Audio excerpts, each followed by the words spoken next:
Bonjour à tous, ici Paul Ponssot pour un nouveau podcast YouTube et au-delà de l'illusion. Et aujourd'hui, j'ai le plaisir de vous présenter Deborah Hatswell. Alors, Deborah Hatswell est anglaise et c'est une spécialiste de la cryptozoologie, particulièrement des apparitions de cryptides de type loup-garou, de type Bigfoot en Grande-Bretagne, mais aussi en Europe, parce que comme je vous l'ai dit, il y a des cryptides comme ça un petit peu partout, Mhm. mais, mais surtout, c'est une spécialiste du lien entre cryptides et disparition. Donc, on va parler de tout ça dans cette interview. Donc, Deborah a écrit deux livres en anglais qui s'appellent BBR, Cryptid and Paranormal Investigations. Donc, c'est un petit peu le résultat de ces enquêtes. C'est des livres très intéressants où vraiment les, les témoins racontent leurs propres expériences et à part les livres de Lionel Camille, il y en a extrêmement peu en Europe. Donc ça montre bien que c'est un phénomène universel. Donc cette interview sera en anglais et bien évidemment, j'en ferai un résumé en français si vous le souhaitez. So, hello all of you. This is Paul Ponssot from Au-delà de l'illusion. And today I have the pleasure of interviewing Deborah Hatswell. Now, Deborah Hatswell is a British author, and her speciality is my favorite subject, cryptozoology. Mhm. And she has had personal experiences with the British Bigfoot, or the so-called British Bigfoot, because we'll see that it's possibly something much, much more complex. She's spoken to witnesses who've seen the dogman, the loup-garou, the werewolf, whatever you call it. And she's also got lots of accounts on fairies and the little people. And she's one of the only European authors with Lionel Camille in France who's basically found a correlation between cryptids and disappearances. Mm. So we'll talk about all that in this interview. Um, Deborah Hatswell has written two books um, on her research, and they're really interesting because basically the experiences talk firsthand about what they've seen, and that gives them really an aspect. You feel you actually live the accounts, a bit like in her YouTube channel. Mhm. So, without further ado, Deborah, nice to have you on the show, and thank you for coming. My pleasure, Paul. My pleasure. Thank you for asking. Well, really, thank you for accepting because it's been a long time since I've wanted to interview a European cryptozoologist. I interviewed one a few years ago, a French guy that's done really good field research, Mhm. but there's hardly any cryptozoologists in Europe, and yet there's so many cryptid creatures. Mhm. So before we get into the interview, can you tell us about how you got into your research, how long you've been doing it, and just let's start from there. Not a problem. I'm 57 now, and I live in Lancashire in the north of England. And I always lived here. I've always lived here. So when I was a schoolgirl, I was 15, and I didn't go into school that day. I was with a friend of mine. Um, and we went into a park, a nice area with an old mansion, park grounds, and really nice place to be. Um, and I was with my friend, a normal day, absolutely normal day. I didn't know about cryptids, never heard that word before. I knew that people had paranormal experiences and things like that, and I had some myself as a child. but nothing to do with anything in an animal nature whatsoever. I'm talking to my friend. We're laid down chatting like this on the grass, and we're in rhododendron, laurel, ivy, you know, all just, it'd been left for so many years, probably about 20 years. It hadn't been looked after. And we used to duck in there so we didn't have to go in school. And at the time, we'd have a cigarette and feel really grown up, you know, and cosmopolitan. And I noticed a movement to the corner of my eye, and I thought it would be a teacher, and we were in big trouble. And I looked, and as I looked, this thing, ape, man, wild man thing, leant out of the bushes like this, just, and looked right at me. And he had a very pronounced brow, long hair on his body. I only saw this much of him, Paul. I didn't see below that. Very muscular jaw, flat nose, like a human nose, but flat, like a boxer or a pugilist.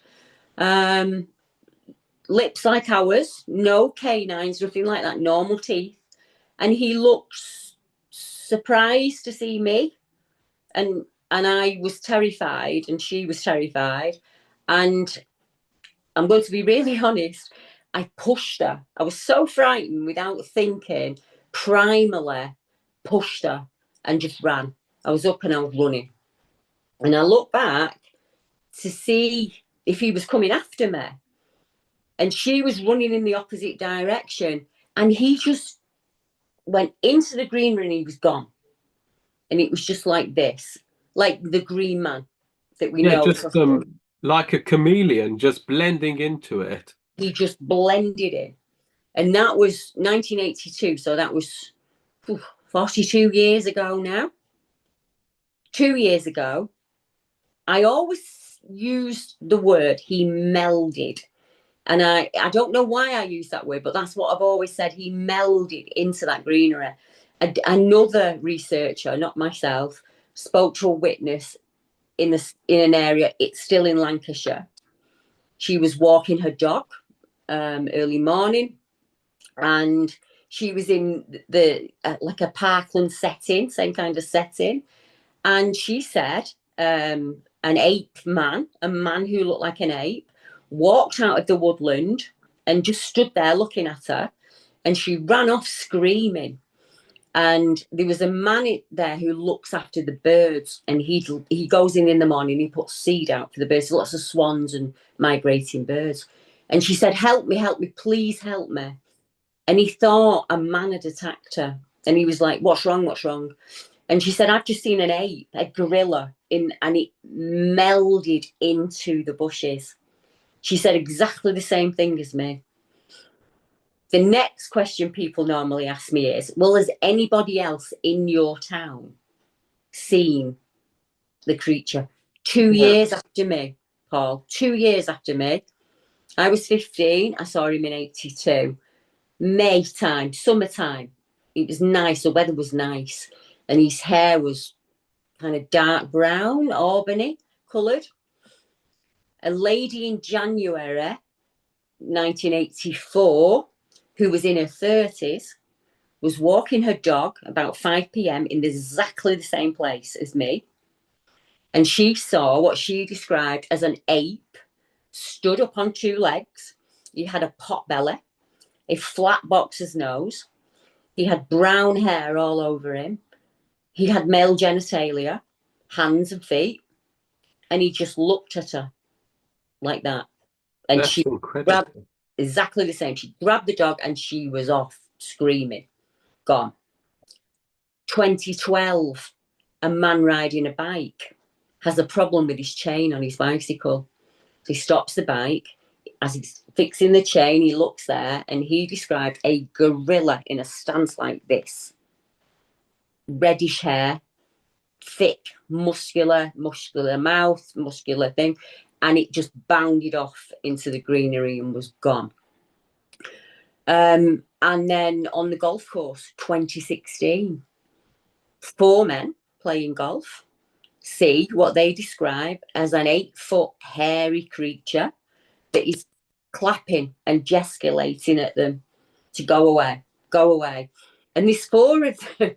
So they walk towards it without thinking. And as they do that, they hear a scream from this side. So they look, and when they look back, it's gone. Completely gone. And that's where it started for me. So as that young girl, I didn't know any of that information. I wasn't privy to that.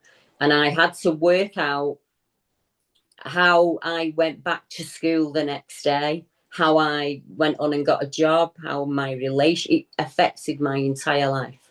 Did it affect your life positively or negatively? Negatively, very badly negatively. I wasn't believed. So there was a shame. I felt ashamed that I'd seen it. I drank. I did anything I could to get that face out of my head. I was a normal girl up to that day. And my life changed that day. So it's always been before that happened and after that happened.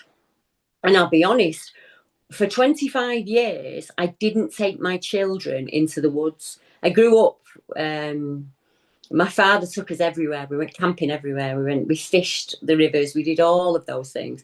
I was alive in nature until that day. And I honestly thought that he would come and get me. He was, because I'd seen him, he was going to get me. He was going to find me. So there was a lot of trauma involved in it.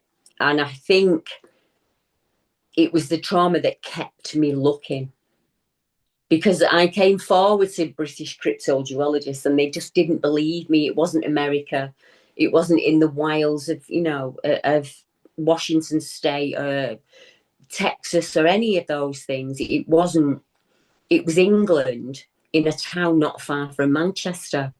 So I was totally not believed. But those other people weren't believed either.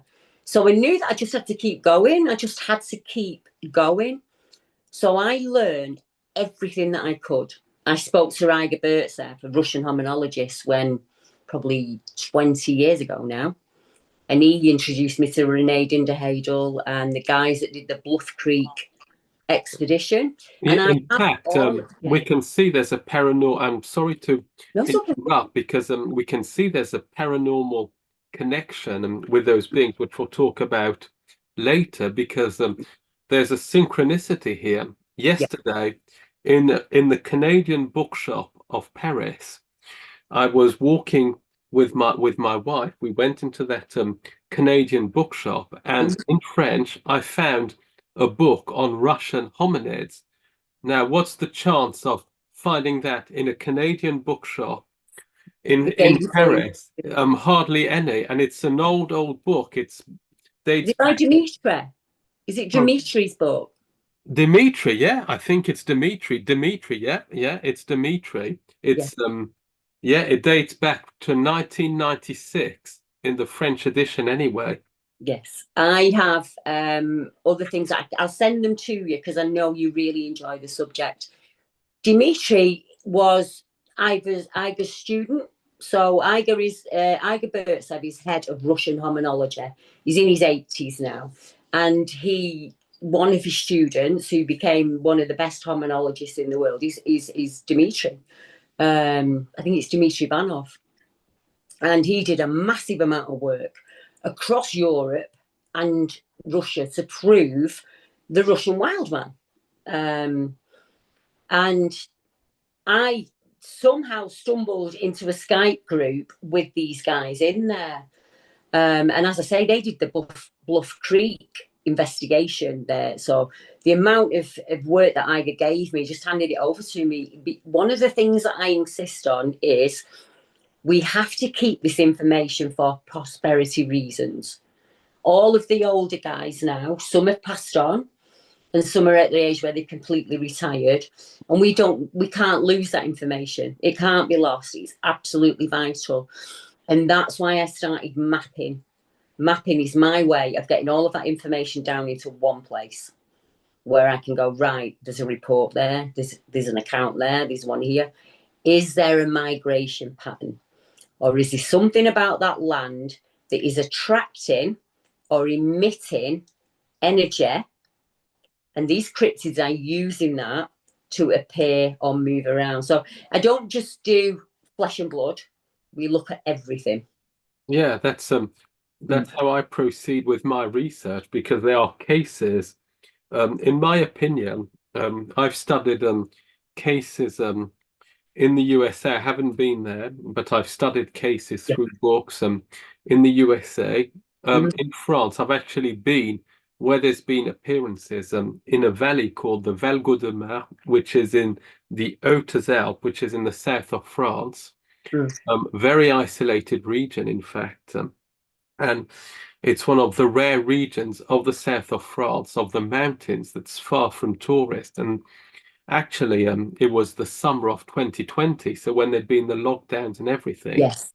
and they actually had an exhibition of the Breton, which is the little man of that region, the wild man of that region, and he's basically been described as 4 to 5 feet tall, Mm-hmm. looking like a monkey, but very intelligent, and Yeah. quite a few people have cited it in their region and in the Savoie. Yes. And in fact, and there's quite a few recent sightings, and they're very, very intelligent creatures. And some aspects seem to lend that it's a parallel race, a parallel humanity that lives amongst us and that has had the intelligence to avoid us. Yes. Elusive. Very, Yeah. very elusive. If you ate the natural food that you were supposed to eat on a daily basis, and all you had to worry about was shelter, food, and water, you'd be a very different being.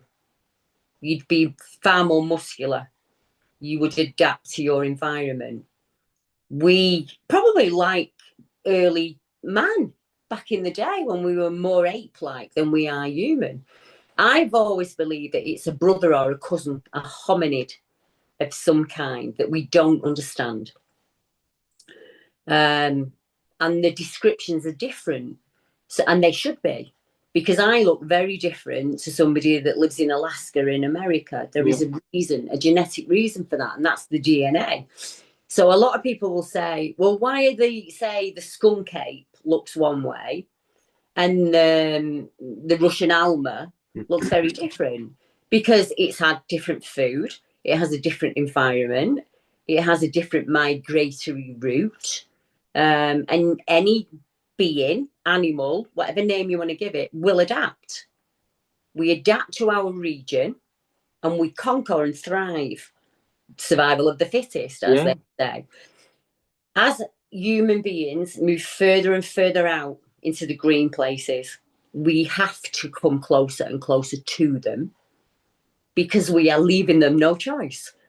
Yeah, I mean, that valley, the Valgo de Mar, until recently, apart from a few peasants that lived there, very isolated villages, Mm-hmm. nobody came. Now there's more tourism, there's a ski resort and everything, but it's still very isolated. And in fact, up to the 50s, the people used to interact with those creatures on a regular basis, and they Yeah. used to ask them to look after the sheep, to keep the sheep. Somebody went in their region in the 1950s, a man called Charles Joastin, who was an anthropologist, I think, Mm-hmm. and he collected accounts of people asking them, old people that remembered, Yes. asking them to look after the sheep and all that. And they had a form of rudimentary language. They were intelligent. Mm-hmm. They were much more than an animal, a parallel humanity. Yes, very much so. You talked about serendipity. For all I was born in England and I live in England, my heritage is really Irish and Welsh, and I have some Basque on my grandmother's side. So that was an area I was interested in looking at. And there are a number of Bigfoot reports, wildman reports along the Pyrenees. I think they crossed from Spain into France, and I think they use that mountain ridgeline to move across Europe. And they follow the deer, and they follow the food as it moves through. And in our modern mind, it's impossible to believe. But go back 150 years ago, and people were just okay with it.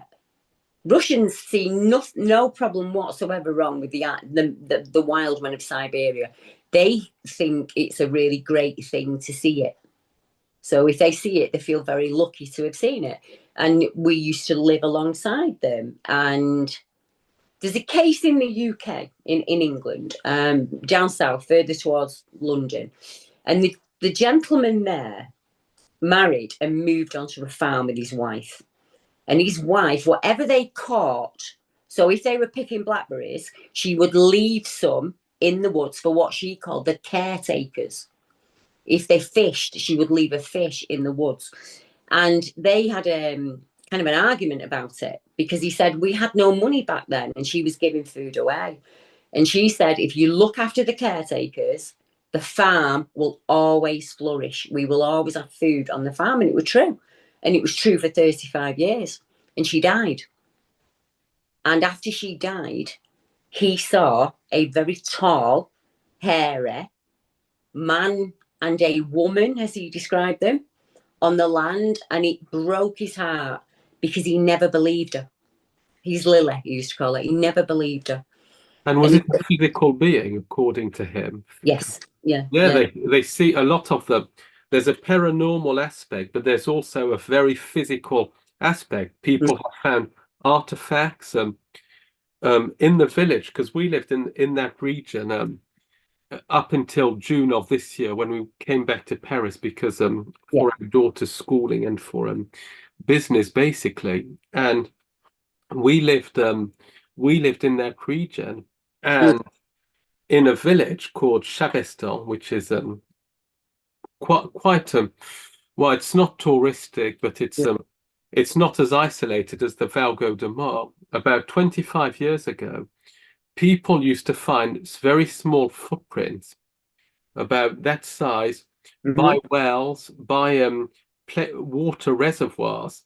Right. And in fact, a French researcher, DJ Oudinot, I don't know if he's still alive now, went to look at the region's history, and there was a race of fairies, in other words, of wild people that lived there. So there's been there was an account 25 years ago, and I spoke with the mayor of the village about it. She was a very nice lady, very, very, very nice, very welcoming, but she didn't want to hear one word about it. She pretended not to hear me. So I spoke to the number 2 of the mayor, as they call it. Same thing. He ignored the fact, and they couldn't have ignored it because it's part of the folklore of the region. Those tales come from somewhere. Of course, and that's recent, 25 years ago, maybe. We don't tell our children not to go into the woods. We give them fairy tales. We talk about, the big bad wolf in the woods, and we talk about caretakers and things like that.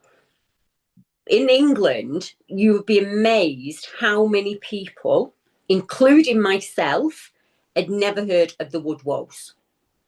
I had to find that. I had to stumble upon that. And that is a 7 foot tall, hairy human that has been in our history since the Romans. It's mentioned in Pliny's diaries. It's mentioned in Caesar's diaries. So those stories are there. From the 12th century, we start to put his images in our churches. In Ludham, down south, there is the only female woodwose, and it's on a christening font. So it's always been in our history. But like the mayor, it's modern. This is silly. And this is the thing that gets to me. I was called silly. I was silly. I was looking for attention. I was terrified. I was absolutely terrified. That's not being silly. If you'd have given me a choice back then of moving away from England, I'd have gone like that. Really? I was so frightened. I was so frightened of him. And I couldn't get rid of that fear. I just couldn't. I couldn't get rid of that fear. So in a trauma situation like that, humans do different things. Some humans don't want to speak about it. They bury it away and it's gone. Others are like me. They need answers. I really needed answers. I needed to find other people who knew I wasn't lying, who would say, I've seen that. I've seen something like that. And that's what I set about to do. So I met a lot of mayors who just no, not interested, no. I met a lady called Charmaine Fraser, very academic, very Scottish lady, very, very academic. And she has worked in hominid. She's looked very much into the hominid lines, and she works in mental health with trauma. And when she was 8 years old, she was at her grandparents' farm in Scotland. She was walking down the farm lane to go and get the post from the bottom. She had a dog with her. The dog starts to bark and react and growl, and she's looking for a fox, and she sees this 8 foot tall, hair covered creature. He had his back to her, and he was examining a leaf on a branch like this. Never looked at her, took no notice of her whatsoever. She dropped what she had and she ran up that lane screaming. And she's a lady who's 50 now. And like me, she has spent those intervening years finding other people in Scotland that have also seen it. Scotland has a massive amount of reports. People don't understand that in the UK. From the East Coast to the West Coast, there are reports all the way through. And it was Scotland that I realised that in areas where we get clusters of cryptids, there are cases of missing people. That's very interesting because in France, in the region where we lived in France, Hautes-Alpes and the northern Provence, the mountain part of Provence, there's a cluster of about 30 missing people, and I saw that once in the local news, and 30 hikers have gone missing, and nobody knows where they are. Some of them are found. Sometimes the bodies are found years later, after search parties have already been there, and then hikers find the bodies years later, that in areas that have been searched and researched, and that corresponds really with the cases analysed by David Paulides. There's the forest in the Boscodon where 5 people have disappeared. 2 or 3 have never been found. One was found years later in an area that had been searched and researched. And in fact, even skeptical investigators said there's something going on, a paranormal factor and all that. And in that area of the south of France, there are lots of legends that are not legends, in my opinion, associated with cryptids. So it really makes sense. There are lots of reports of them from Dijon down to Cannes, from Alès across to Turin. There is 1, 2, 3, 4, 5, 6, 7 reports of upright hominids. I'll get them up for you. That would be really super. April of 2018 was the account in Jura that I said to you that I'd taken from a lady, and I'm going to put you in touch with that lady. That would be great. Get her account herself. She was with her friend April time, and they saw what they described as an upright, hair-covered thing, but it had a snout like a dog man. Dogman. Yeah, but if we come further down, so we've got a Yeti that's been reported in Chartreuse, which, let me see if I can get the date for you. No, I'll have to go back and get the date. Yeah, Chartreuse. I know that region. Yeah. It's a young man talking about what he saw when he was 6 in the Chartreuse area. I'll send them all over to you later. 1 second. We've also got the reports of the little people in that area. And then we've got something, a cross between a man and a gorilla was seen. 1996. And I'm not going to be able to pronounce this. It's Sealza. So Zielza? S-A-L-C. S-E-A. So C in England. L-Z-A.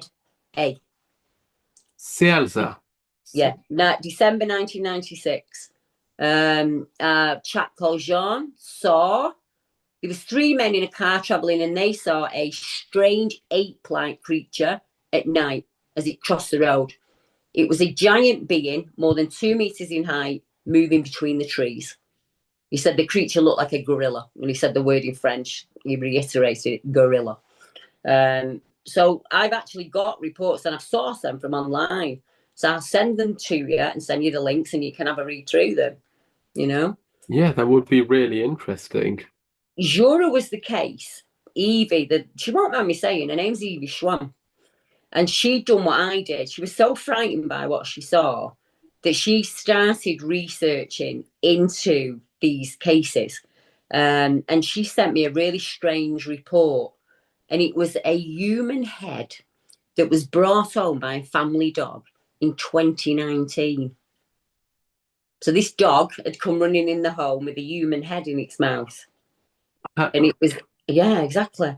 And it was between her report and a chap called, let me get his name right, Virgil. And Virgil, I interviewed. That's the one who I interviewed, a young chap. Candile, isn't it? Virgil. Yeah, Virgil Conde. Yeah, I interviewed him 2 or 3 years ago. Right, so I put those 2 in touch. I was like, "Oh, you need to speak to each other," because I'm always about putting people in touch. But me and you, we've never met before, and we've only been speaking for half an hour, and we've already worked out there is a link between the sightings in France and missing people, the sightings in England, missing people, sightings in America, missing people. It happens, and people don't want to talk about it. Can you give us a few cases Yeah. of missing people in the UK and about the cover-up surrounding it? Because I know there's a big cover-up. There is most definitely. There's a case that's very recent, and it's one that I'm working at the moment, so it's in my head, and it is. I've just got my map up, so I just need to get it. On the 19th of December, 2021, it hit the newspapers that a woman had been found dead in mysterious circumstances. And the newspaper told us that she'd been killed and eaten by foxes. Killed and eaten by foxes? Yes, but killed and eaten by foxes or badgers was what they said. Right. What crap? Sorry to be rude, but it's... Right, you're absolutely right. So, France is the same as England. If you put yourself on the coast, anywhere on the coast, at night time, you can see the lights of the town. Yeah? And wherever you are in the world, if you're on the coast, you can see the lights of the town. In this area, an area called Prestwich in Scotland, you have an aerospace facility and an airport. So those lights would be seen for a very long way away, wouldn't they, Paul? Especially an airport. Yeah. So what we are led to believe is this lady was travelling in a car that wasn't registered to her. She wasn't the registered owner of the car. And she suddenly vanished in the middle of nowhere. And the car was found, but she wasn't. They found her the next day, and she was half eaten. And the newspaper report went out that said a woman's body, 55, is found dead in a field because her body was mutilated by foxes. So what they're trying to tell us is, instead of she's on the road's called the main road, and on this main road you've got lots of houses, you've got the airport, there's lots of places. If you broke down, that you would think, right, I'll walk that way, I'll get the phone, I'll phone up. She must have had a mobile on her because she did phone for help. The help came out, she wasn't there, just the car was there. So as I say, they find her the next day. The newspaper clip was this big, and it was buried in the newspaper. but it hit the nationals. Nobody in the UK is doing any. Deborah Singleton's another lady that is. So they found her with sniffer dogs. Her feet were bare. So what they're trying to make us believe is on a winter's night, December, she left a warm car with nothing on her feet and walked away from the town into dark fields. Impossible. It's not what women would do. What they haven't told anybody is that same month, December of 2021, a man called John Lorry, who was 74, disappeared from the same area. Gone. Now, there are 4 other outstanding people in this area, right? So let me just tell you. So we're thinking, right, hang on a minute, that's not normal. Are there any animal attacks? Yeah. 8 sheep had the faces ripped off. A horse was attacked and mutilated. So I'm thinking, I need to be looking and seeing is there any reports in this area that would suggest, do we have any cryptid cases in this area? Yes, we do. Where the airport is and the facility, in 1995, a lady saw what she described as a wolf crawling across the floor, moving away from the facility. Absolutely terrified her. Oh, yeah, and there's no wolves in the UK. There's a few No. wolves in the south of France, but they're hardly ever seen. And in the UK, there's no wolves. No wolves, no bears. So the biggest predator in the UK is probably a domestic dog or a fox or something like that. So I have a look, and I've got an account that's coming through YouTube to me, and it's a lady named Sarah, and she said, Deb, we were on a night drive with the kids going through that area, and an animal ran across the road that I could only describe as looking like a huge retriever. She said it wasn't a domestic dog of any kind. Another local said, there are stories of ghosts and gorillas around there. The road up to the castle is called Yeti Road. In England, can you imagine? An old miner said that he saw a huge black animal on that roundabout where she disappeared. And it's actually called Yeti Road. Yeti Road. It's not nicknamed, it's the real name. That's the name of it, Yeti Road. Yeah. So let me just, hang on, I've got to get down to this bit. Right. So a local person gets in touch with me and says, I live about 4. Are you all right if I read this out? Yeah, that's absolutely fabulous. I live about 4 miles away from Moncton, and that's the area where it happened. And I've been fascinated and seriously concerned for many years now. That poor woman who died in the fields, she was barefoot, by the way. Did you know, Deb? She was running through fields and climbing over hedges, not walking, and nobody knows why. My neighbour's a porter at the hospital, and he said no one was allowed near the mortuary when her body was brought in. Rumour is that she was half eaten, not nibbled by foxes, and they brought in a private pathologist. It's normally 48 hours in the UK. If you get reported missing, the police won't even start looking for 48 hours. Same in France, 24 or 48 hours. They don't care because basically they'll tell you that that they'll say even to the wife or the husband that he's gone off with another woman or she's gone off with another man. That's what they'll say basically. Well, on this case, within hours of her going missing, they had the police dogs in the field, and they'd found her within 12 hours of her going missing from that car. So the information that we're being given in the newspaper is very different from what the locals are saying. And I thought if it was there would have been a scene, there would have been a white tent. There's always when there's a body found out, they put a white forensic tent over it, don't they? To save the scene. None of that. None of the locals seen any of that. So many of the locals were unaware of the story about the lady dying.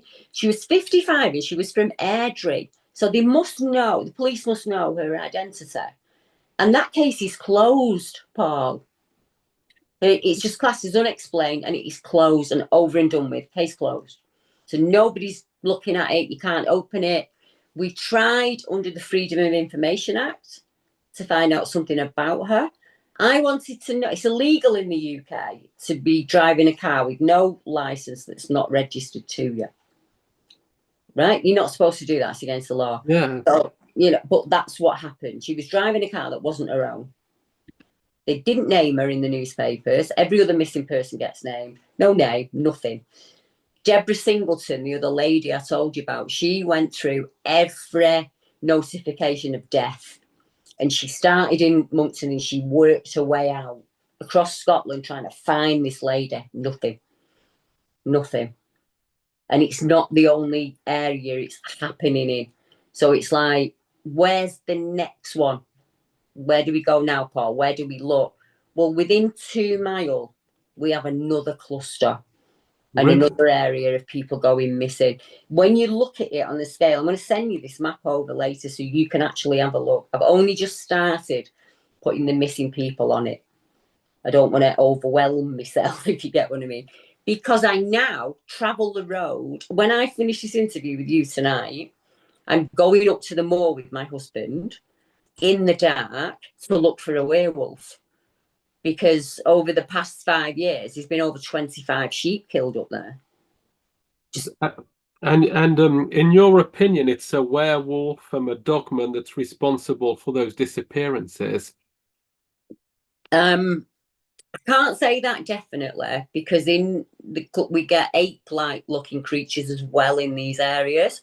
And sometimes I wonder if, when you see something like that and you don't know what it is, do we automatically think werewolf? Because it's upright and it's tall and it's hairy. Do you get what I mean? You get this like snout, like the beast of seven shoots. So almost baboon-like, gugly kind of snouted baboon. I don't know. I know what descriptions I get, and I always let the witness use their own word for it. I never put it on them. So if they've seen a werewolf, I put werewolf. Whatever it is, it has hands and feet, no tail, ears, snout, completely covered in hair. And it's moving up on 2 legs or down on all 4, whichever works best for it. So I want to share this one. This is brand new and it's only just come in because I released it and a lady got in touch with me and she said, I live in Irvine and I started a night class in Kilmarnock about 20 years ago. On the return journey, it was quite dark. It was about 9:30. As I reached the roundabout, I saw something strange on the road and she thought it was a deer that had been knocked over. She said, I slowed down and I nearly died at what I saw. There was a massive carcass and it was being dragged in the trees by something. It was way too big to be a deer. It was about the size of a cow. I saw the spine, the ribs, and the pelvic bone, but no legs. She said it had been completely stripped of meat, and she just kept driving. She didn't look back. She just kept driving, and I don't blame her. And she said, I just thought, holy shit, what could have been dragging it in? And she suggested maybe it was a big cat or something like that. And there have been big cat reports in the area. But what people are reporting is a dog-like creature that's very thickly muscled, up on 2 legs or down on all 4. So it could be a combination of all of them, Paul. I'm not really sure. I'm too early in the research to Yeah, because there could be different species of unknown animals, unknown hominids, basically. Yeah. It could be, couldn't there? We were talking earlier, you and me, weren't we? We said humans look very different the way they look, depending on genetics. Could it be that?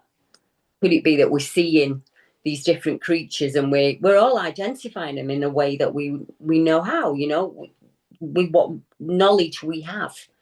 So for me, he was the ape man because that's what he looked like. He looked like a man and an ape that had been pushed together. For the girl who was with me, she called him the gorilla man because to her he looked like a gorilla. And I think that's what you've got. And you're seeing it for seconds. For me, it was, and I was gone. So it's like split seconds, but it's there forever. I sat down with a police artist and literally I was sure, probably in my 30s, early 30s. And I'm scrolling through, I'm still trying to find something that looks like him. So I can say to people, this is what I saw. This is what I saw. And I just kept going and going. And I saw this picture. It took me right back to the day. I was crying, I was upset. And it was a Sykesville monster. And that was a case from America, round about the same time. And the guy who investigated it got the witnesses to sit down with a police artist and put a face together. And the face that they put together looked so much like the thing that I saw. I handed that to her and I said, can you change that for me? Can you make that face look? And she's done her absolute best. It's not perfect, but it resembles him. It kind of gives and that's kind of like what I saw that day. Like, so, and with AI, I've managed to get it much better, but I'll never be able to get out of there to show you what I saw that day. You know, Yeah, it gives an idea. It just gives an idea, doesn't it? So that's what you're working with. You're working with these strands of information, and you're trying to make a tapestry that people will understand.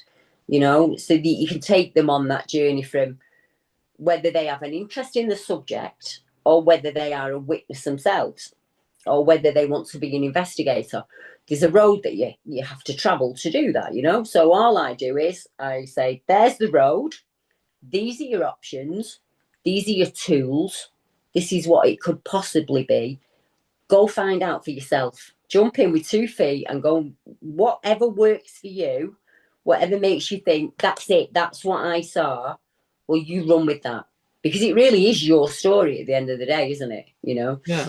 And there are a lot of investigators there who will say, no, that doesn't fit with what I think. Well, then that's silly. That's like doing a jigsaw and throwing half the pieces away, isn't it? But that's on them. We have to kind of put this jigsaw together somehow.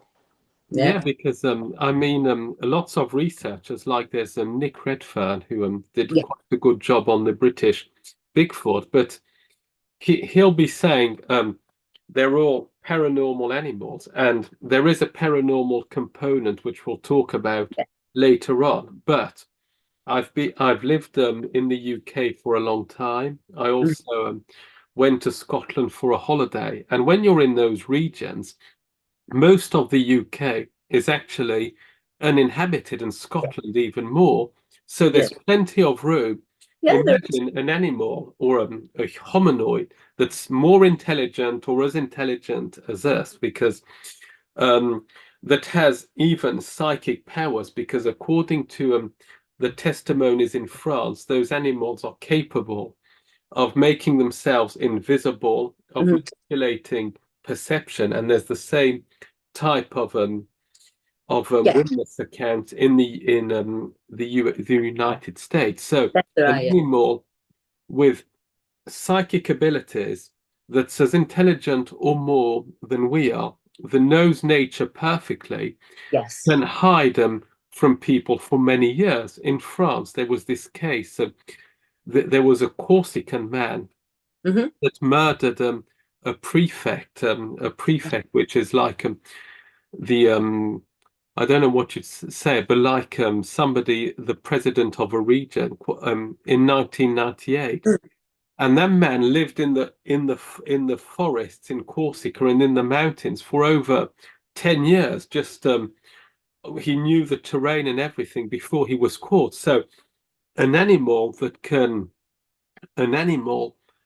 knows the terrain, a being that knows the terrain, that's lived in the woods all his life, and that has psychic powers, can hide from us. A wolf, for example, in the Hautes-Alpes, there's the biggest population of wolves in France. And I had a friend, he had a driving school, so he could drive around in all the little roads and everything. And he was fascinated with wolves. He spent 20 years looking for wolves with his car. He also had he even did expeditions to find wolves, never saw one. After 20 years, he saw a wolf by a road eating in a rubbish bin. when he wasn't even looking for one. So if a wolf can hide like that, imagine what a parallel humanity can do. It's just, if you're a master of your environment, Yeah.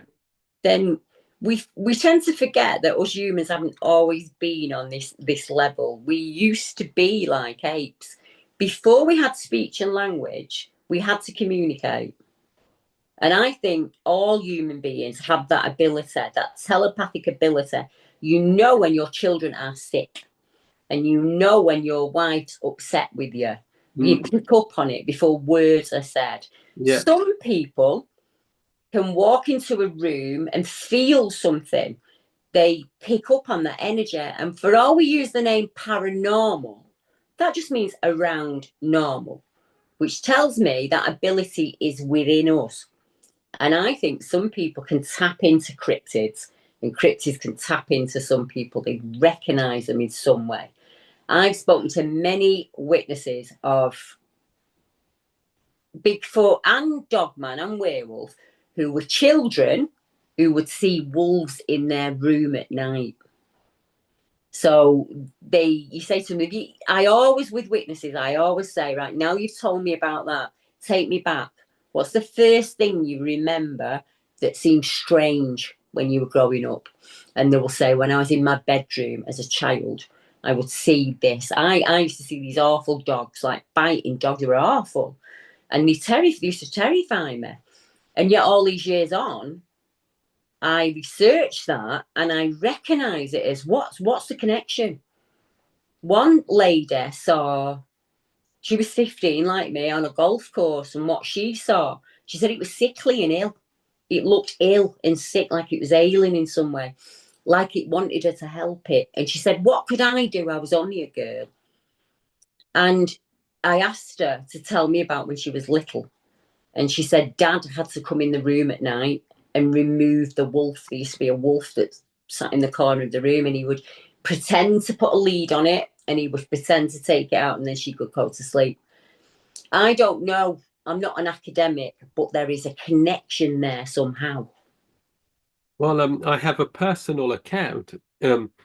My wife, when she was young, she grew up in the 80s in Portugal before it joined the EU. So it was very it was it was really underdeveloped by European standards. So there was hardly any exposition basically to a Bigfoot paranormal material and all that.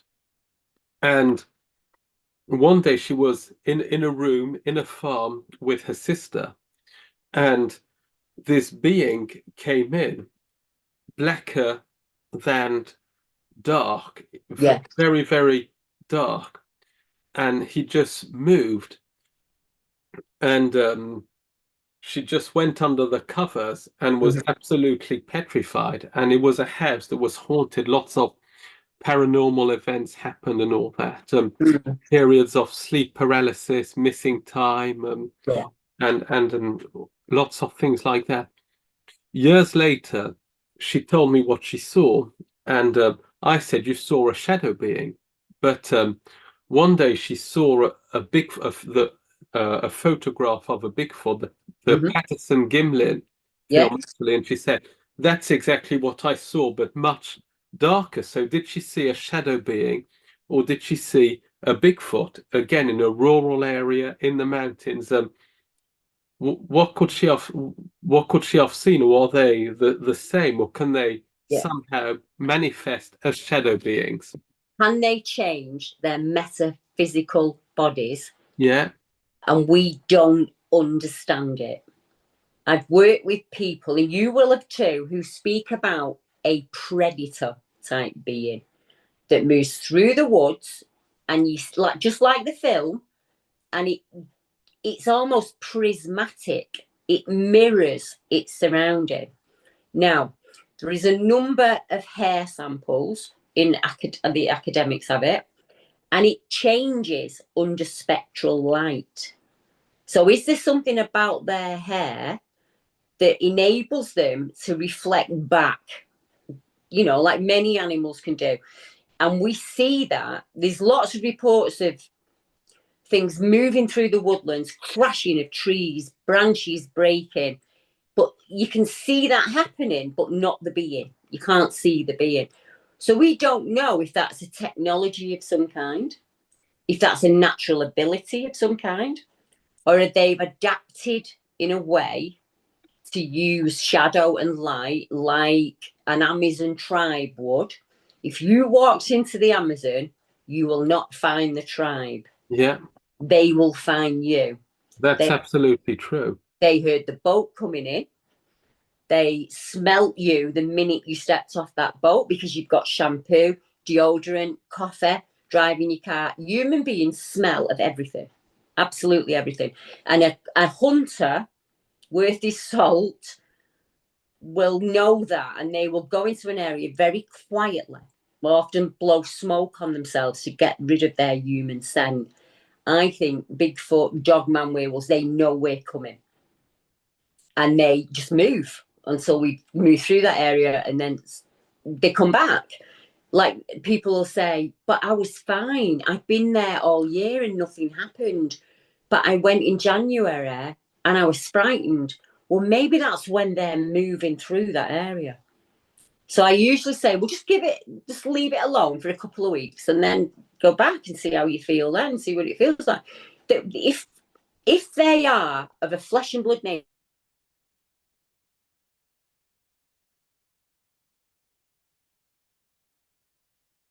Hello, can you hear me? It's just can you hear me? yeah, Yeah, that's fine. That's my internet connection. It happens. I've got about 10 minutes left and I'm afraid I'm going to have to go. I've got to go and work a case, a werewolf case of all things, in the dark at night. Where did we get to? Yeah, yeah, you were saying about paranormal abilities of the beings that they can Yeah, smell us, they can smell us and everything. they can, and I think I've used it a few times. I'm a master of the environment. They know the sounds that human beings make, and a lot of people believe they'll have like why do we only see the males, Paul? Females and young are so rare. Maybe they're protected in an area where they need to be protected. And what we see are the sentries, the guards, the males. Are they scouting an area when we see them walking through? When they're crossing a river or crossing a road, are they looking for a new food source? You know, there's so much out there, isn't there? Yeah, I mean, when you think about it, the Aborigines in Australia, they can actually f find out, they can actually find their way when they're lost, and they Yeah. can actually, and even American Indians and tribes, as you say, they can influence people's minds, so they never go near the village and all that. Even some African tribes can do that. So, could those humans that parallel humanity do the same thing and influence Well, people's minds so they don't go near them? you said yourself they're very intelligent, Yeah. very, very intelligent. A lot of times you won't see something, you'll feel that you're being watched, or something will shadow you through the woodlands and you can't see it, but you can hear it. Yeah. So is that they're on, what would you call it? They're heightened because they know that you're in the area and you're walking around. That could mean life or death to them. So you will hear of stones being thrown, pine cones, sticks and twigs being thrown at people, or you'll hear this screaming of a lady or this whooping sound to move you away. So like a distraction, like a gorilla would do, like a big Mm. bluff charge or something. So rather than interact with you, it's easier to move you away very quickly to frighten you away. So I often say to people, they say, oh, we were in the woodlands and stones were literally hitting us in the face. Well, if that's not a sign for you to leave, I don't know what is, you know? That is something intelligent moving you away. You have got too close, you know? So advice I give people is if you're in a woodland and you suddenly feel unsafe, leave. Don't question it, leave. human beings are the only animal on this planet that doesn't trust its own instincts. You know, if a dog's frightened, it's frightened. It doesn't question it, does it, Paul? It doesn't say, oh, why am I frightened? Should I analyse it? If a dog needs to move from an area, it'll go. It'll bite you to get away for safety. And we need to teach human beings to do that. If you're in a woodland and you feel like you're intruding into someone's home, leave. Take your research somewhere else for a few weeks and then go back and see. We might be intruding on some of the very small places that they have left, like those crossing points of the Alps. If they're moving from country to country and we're pushing them into a smaller and smaller gap like that, we will see them more. And that's what seems to be happening at the moment. Yeah, most definitely. We will see them more. For a sighting to happen, you need a creature and a person. And we are forcing ourselves close to them all of the time. And I honestly believe over the next 20 years, we will start to get more and more closer to them, and we will start to get attacks. And that might be why people are vanishing now, where they're gone. You know, they've just gone. And that could be part of it. But as you said, if you want me to come back on and we just pick up and do another one, I'm more than happy to do that. That would be wonderful. We could do a second part because I had lots of questions to ask you about the little people, reptilian beings, the interdimensional connection. There's just so many things I'd like to talk about. There are, and not a problem. I'll just keep coming back whenever you let me know, and we'll work the dates out, and I'll pop in. The only day really that's impossible, I can't do Thursdays and I can't do Saturdays. That's it. So I will always be able to fit you in. Don't worry about it. Yeah, Thursdays I can't. I have my grandchildren on the Thursday. I'm not allowed. Yeah, we could do that. Would it be okay? Friday the 21st of February. Yeah. 7 o'clock French time. Yeah, not a problem. And when I finish tonight, I'm going to send you my map. I'm going to send you all the things from Dimitri. So there's lots of things for you to read through. And it'll give, if you let me know what subjects you want next time, and I can have a read, so I can refresh myself on them. That would be really, really great. Getting a bit old now. I forget things now that I didn't used to forget. But yeah, let's do that. Let's stay in touch. 21st of February. I'll put that down and we'll keep in touch. That's really great. That's absolutely fine. Not a problem at all. No, it's been lovely talking to you. Yeah, it was really interesting. So, Deborah, before I leave you, can you tell French viewers where they can find your books, your YouTube channel? Could you send me also a link so I can put it under your under this interview? I've made it really easy for people. Everything's just in my name. So it's just Deborah Hatswell, BBR. And the BBR just stands for Being Believed Research. I just think everybody should have a chance to tell their story. So if you want me books, they're on Amazon. My email is debbiehatswell@gmail.com, all lowercase. But I'll definitely send you some links over. I do a podcast, and what I do there is I share witness reports with people. So people will sit down and tell me their tale, and I share them. But I also will do a podcast where, like me and you spoke tonight, I'll talk about the sightings in that area, who's gone missing, what paranormal accounts there are, what little folk, try and tie it all in together. But yeah, Deborah Hatswell, get it in there, you'll find me. Just Google me.